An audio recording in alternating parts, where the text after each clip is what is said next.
안녕하세요, 무리스입니다. 이번에는 나는 왜 사랑할수록 불안해질까? 라는 제목의 책을 가지고 왔습니다.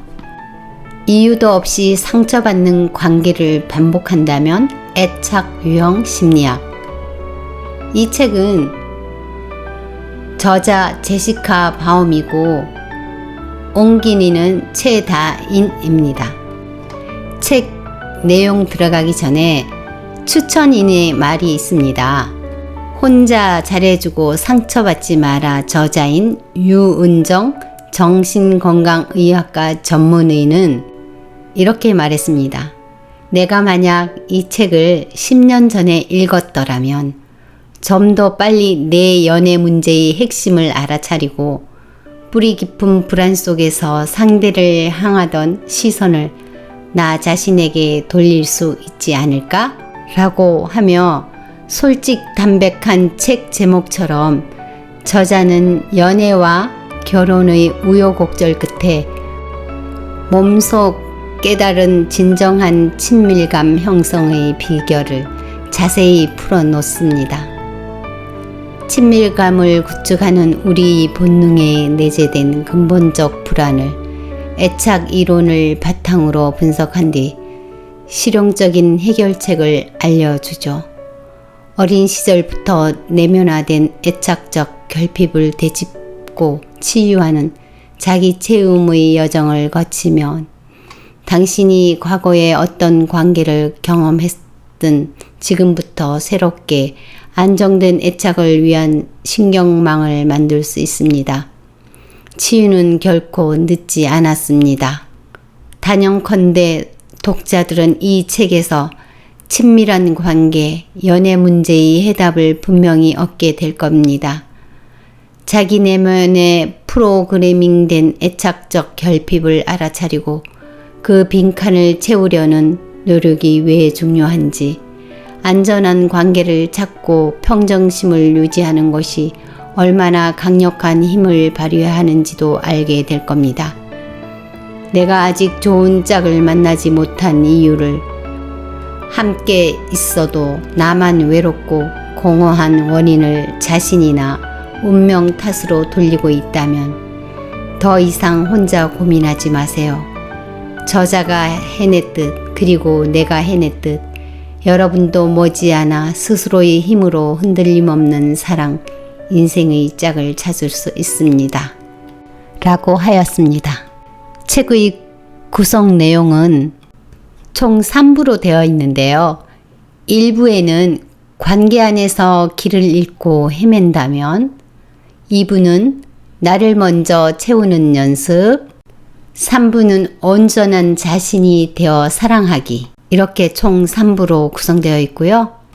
1부 관계 안에서 길을 잃고 헤맨다면에는 총 3장으로 구성되어 있어요. 우리는 사랑하도록 태어났다. 2장 당신이 아픈 건 그 사람 탓이 아니다.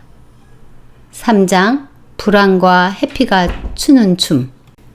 2부 나를 먼저 채우는 연습에서는 4장으로 심장의 메시지에 귀 기울이기. 5장 잘못된 감정은 없다. 6장 자기 희생에서 자기 체험으로. 3부 온전한 자신이 되어 사랑하기. 7장 유연하게 선 긋기. 8장 갈등이라는 파도를 헤쳐나가는 법. 9장 내가 준비되면 인연은 찾아온다. 이렇게 장수로는 9장으로 구성되어 있습니다. 제가 지금 읽을 내용은 1부에 있는 2장 당신이 아픈 건 그 사람 탓이 아니다를 일부 발췌해서 읽어보려고 해요. 그럼 책 속으로 들어가 보겠습니다.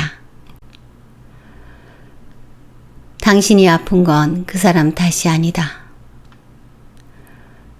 들여다보지 않고 내버려 두면 어린 시절 형성된 핵심 상처와 거기 연결되어 굳어진 관계 패턴은 어린이 된 뒤의 삶이라는 무대 뒤에서 우리 행동을 계속해서 조종합니다. 아물지 않은 상처가 있으면 그 부분은 언제까지고 성장하지 않죠.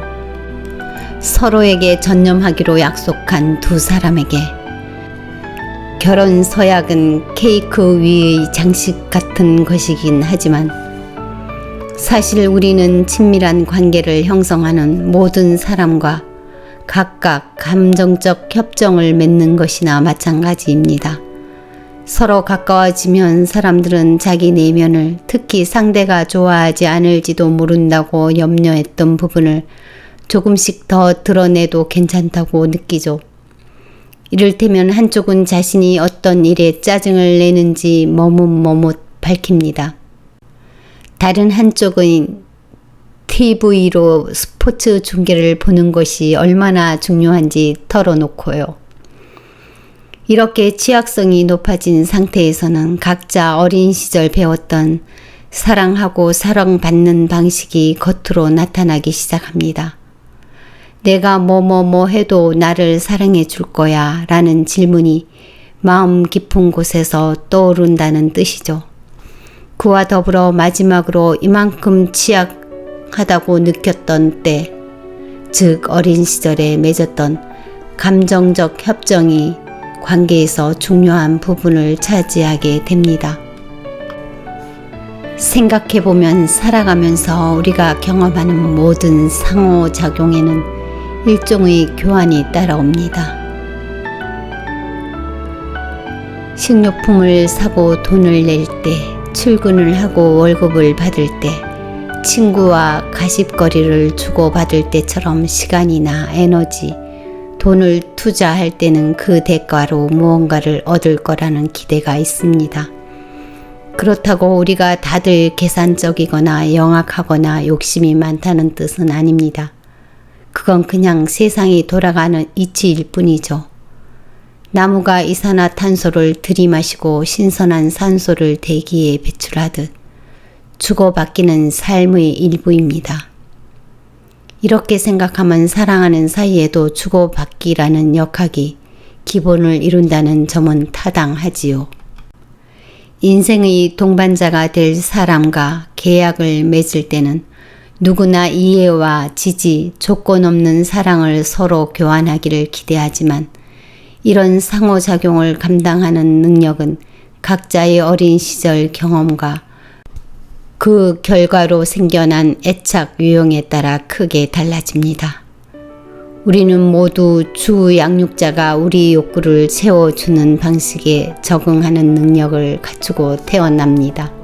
소통은 생물학적 필연이므로 우리는 부모와 최대한 애착 상태를 유지하기 위해 에너지를 몽땅 투자하죠. 이것이 바로 우리가 친밀한 관계에서 맺으려 하는 감정적 협정의 원본입니다. 아기일 때 인간은 연약하고 상처받기 쉬우며 양육자의 보살핌에 완전히 의지해야 하는 존재입니다. 첫 돌 무렵이면 이미 부모가 어떤 식으로 아기를 돌보는지에 따라 아기에게 상호작용 패턴이 생겨납니다. 물론 우리는 각자 다르고 어린 시절 관계를 경험한 방식도 모두 다르죠. 하지만 이 책을 읽으면서 당신은 아주 어렸을 때 양육자와 연결되기 위해 자신이 만들어 낸 눈에 보이지 않는 성향을 파악할 수 있게 될 것입니다. 이 연결이야말로 인간의 가장 기본적인 욕구이므로 우리는 말 그대로 자신을 깎고 비틀어서라도 소속감을 느끼기 위해 애를 썼을 게 틀림없습니다. 앞서 설명한 내용에서 짐작할 수 있듯 내면 아이는 우리 안에서 어린아이인 부분을 가리킵니다. 우리가 성장하는 동안에 몸이 뭔가를 느낄 때마다 감각은 뇌로 전달되고 뇌는 우리가 경험한 것을 더 잘 이해하기 위해 이야기로 바꿉니다. 예를 들어 누가 자신을 당황하게 해서 슬프거나 두려웠다면 자신이 뭔가 잘못되었기 때문이라고 생각하기도 하죠. 내면아이, 지금도 당신이 한 부분으로 존재하고 있는 이런 경험, 느낌, 이야기를 뇌의 잠재의식 속에 기억으로 차곡차곡 저장합니다. 어린 시절에 받은 핵심 상처와 지지도 여기 담겨 있으며 이렇게 체화된 기억은 어른이 된 뒤의 행동, 특히 인간관계에서의 행동에 커다란 영향을 미칩니다. 앞으로 이어질 내용에서 우리는 내면 아이를 상당히 자세히 들여다보게 될 겁니다. 내면 아이는 불안정한 애착 유형에서 핵심 역할을 하기 때문이죠. 지금은 이 점만 한번 생각해 보기로 합시다. 내면 아이에게는 우리 자신도 종종 전혀 인지하지 못하는 방식으로 행동과 선택에 영향을 미치는 힘이 있습니다. 그렇다면 우리가 연애에서 자기도 모르게 같은 실수를 되풀이하는 것이 이상한 일은 아니지 않을까요? 어떤 상황을 두고 어른 자아는 나쁜 선택이자 적신호라고 의식적으로 판단하는 반면 우리 뇌의 일부분은 이것이 매우 익숙하다고 알고 보면 사랑이란 원래 이런 것이라고 믿습니다. 당신이 진짜 아픈 이유는 무엇일까요? 들여다보지 않고 내버려 두면 어린 시절 형성된 핵심 상처와 거기 연결되어 굳어진 관계 패턴은 어른이 된 뒤의 삶이라는 무대 뒤에서 우리 행동을 계속해서 조종합니다. 아물지 않은 상처가 있으면 그 부분은 언제까지고 성장하지 않죠. 우리는 다 자란 두 성인으로서 낭만적 관계를 시작한다고 생각하지만 상처받은 내면 아이는 대개 자기가 아는 한 가지 방식으로만 행동한다는 뜻입니다. 핵심 상처는 어린 시절 하나 이상의 감정적 기본 욕구가 채워지지 않을 때 생겨나 뿌리를 내립니다. 아이의 욕구 충족이라는 관역을 거의 다 마치는 부모가 있는가 하면 거의 다 놓치는 부모도 있습니다. 인간은 안전, 관심, 반응, 사랑, 여유로운 소통이 필요한데 앞장에서 살펴본 대로 영유아기에 우리는 주 양육자에 의존해 이런 욕구를 채우죠. 하지만 무슨 이유로든 욕구가 채워지지 않으면 감정적 혼란 상태에 빠지게 됩니다. 문제가 별로 없는 가정에서도 이런 일은 일어납니다. 부모도 결국 인간일 뿐이니까요. 현대 사회의 정신없는 속도에 예전과 달리 대가족의 지원이 사라진 상황이 합쳐지면서 부모가 아이의 욕구를 온종일 100% 채워줄 수는 없게 되었습니다. 하지만 놓치는 부분이 있다고 해도 그 점을 인정하고 조건 없는 사랑과 아이의 존재를 소중히 여기는 마음을 표현하면 안정된 애착을 형성할 수 있습니다. 이와 달리 욕구가 지속적으로 채워지지 않고 부모가 그 점을 눈치채지 못하거나 문제를 수습하지 못하면 이 욕구를 중심으로 핵심 상처가 생겨납니다. 여기서 읽으면서 부모님이 당신의 안전, 관심, 반응, 사랑, 여유로운 소통 욕구를 어떤 식으로 채워주셨는지 깨닫기 시작했나요? 채워지지 못하셨던 부분도요. 의도가 아무리 좋더라도 부모님 또한 각자의 상처를 안고 있기 마련이고 자기가 받지 못한 것을 우리에게 주기란 매우 어려운 법이지요. 당신 마음에 어떤 상처가 있는지 가만히 귀 기울이면 우리가 함께하는 여정의 방향을 잡을 수 있습니다. 상처를 방치하면 되풀이되는 관계 패턴.